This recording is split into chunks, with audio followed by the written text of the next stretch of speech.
As we all know, some of the main jobs of a parent who is fostering is to maintain the child's connections, especially with their parents, and also to be a support for that child's family. This connection or lack of connection affects their identity, self-worth, and sense of belonging. But keeping connected and supporting the child's parents can be an area where parents who foster really struggle.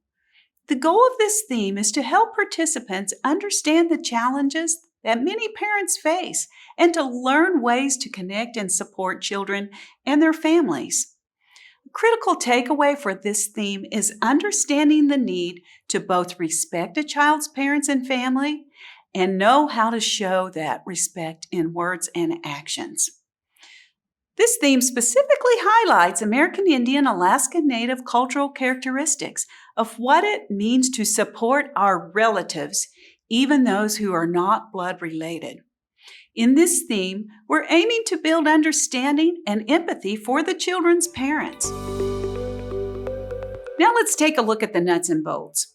The theme starts with a great list of practical ways to show compassion and respect for the child's parents. We'll then explore a key question.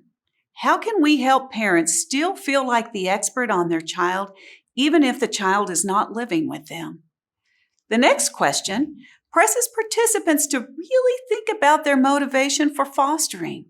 It's important to do this now in order for them to give their full support to reunification.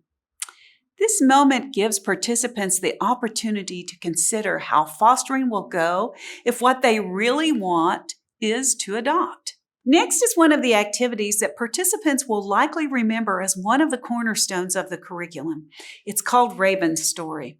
It tells the story of Raven from the time she was born until she goes on to have a baby herself. The purpose is to engender compassion and understanding, as we can clearly see that Raven has the same life experience as a child participants will be fostering. For this activity, you will need to stay focused on Raven as a child and person and be mindful of how participants are affected by this emotional story when they record and discuss how Raven might feel when her needs are not met. If you have a class filled with kinship caregivers, you would skip this activity altogether. If your class is mixed, you can try it. Just have one of the facilitators be mindful to watch and check in with any kin caregivers about what it may have brought up. The Raven Story activity is followed by a 14-minute podcast called Foster Care as a Means to Support Families for American Indian Alaska Native Families, with guest Dr. D. Bigfoot, clinical psychologist, Caddo Nation tribal member. Main points of the podcast include children don't just belong to the birth parents, they also belong to their families, but also to those who are like kin and the tribal community. American Indian Alaska Native traditional practices of placing the child in the center of the circle, surrounded by family and community. Section 4 moves into supporting connections with children's parents. You'll do an activity called the Continuum of Contact. The first step is for participants to come up with their own ideas about contact, and they will post notes along the continuum to show more intimate to less intimate forms of contact with parents, with some discussion about deciding what is best based on the case. Then you'll use a handout called Bridging the Gap to get ideas about even more ways to be in touch. You'll end class with a reflection relevance activity as usual, but this one has 2 parts. Participants will first be asked to reflect on their thoughts, beliefs, and attitudes regarding supporting the child's family, and in the second part, asked to discuss if anything has changed about that. Here are some key takeaways. Children feel better and do better when everyone, especially the family who is fostering them, is respectful and compassionate toward their family.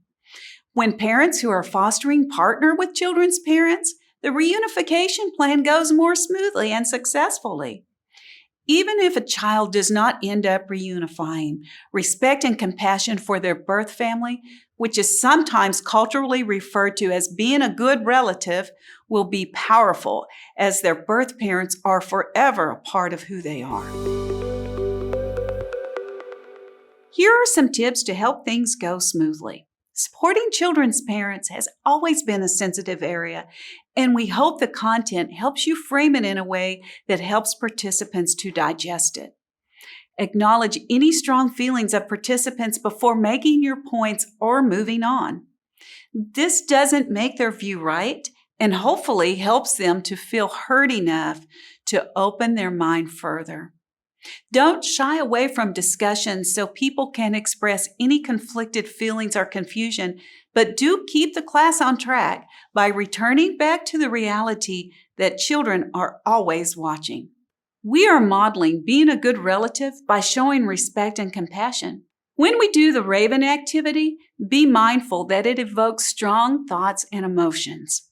Be prepared for any range of reactions. Don't try to defend any people or views. Just keep the class focused on Raven's thoughts, feelings, and development. Emphasize that many challenges in her previous and current life made it difficult for Raven to provide the care her baby needed. Be sure to make the point that it's Raven's experiences that need the support of stable adults, and that participants will be playing that supportive role with future Ravens. In closing, here's a few words of encouragement. Foster care as a means to support families can be tough for parents who are fostering. It can also be tough for professionals who are caught between two sets of parents. Stay fortified to earnestly work with this material, because it truly is game-changing for children when they feel connected to all the parts of who they are.